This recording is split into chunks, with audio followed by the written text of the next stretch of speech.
Pero actually, may ari na di ba nga food market. Ay! Ari gidi siya so goodies na. Let's go! Wow naman! Try ta na guys. Nagigil ka. Ayo, my name is Ken from Bacolod City. Curious kung be regarding sa Ilocos Empanada kay kita ko dyan pero sa Facebook feed. Mangita ko Ilocos Empanada and some of my friends told me na ara ako na sa Lacson. So, mangita tato sa Lacson. Sana all. Pang balay lang ko kay natamad ako magilis-ilis. Kag amo lang man na errands ko today. Mangita Ilocos Empanada. Kag mga pinalang kay Coffee is Life.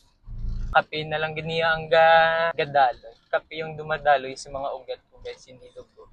Gunggong! Barinig kita sa mukha eh! Para sa Ilocos Empanada, let's go. Are, final lagi niya guys, malakas na. Errands pa ko earlier, nagkatop ako sa relative ko.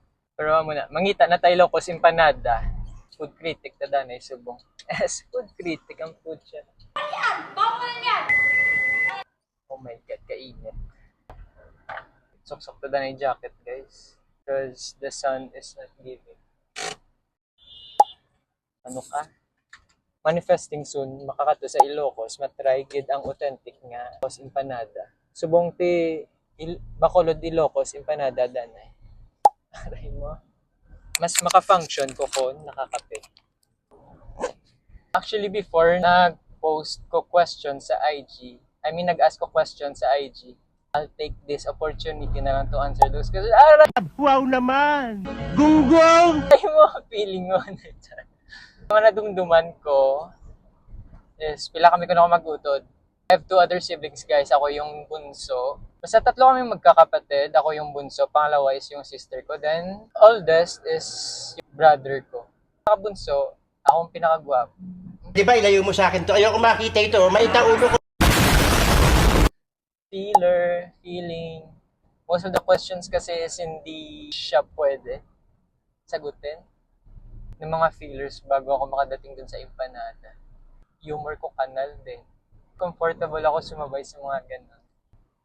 May bibilin muna ako dito guys. Segway muna ako dito sa hardware kasi may... Ba't ka nag-jacket yung init-init? Paki ko! Tang ina!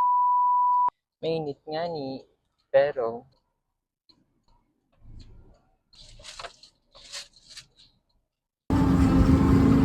Bakal na lang ako danay kape para iwipe ako kapangape. Diyan tayo na ako ma-drive through ko tane.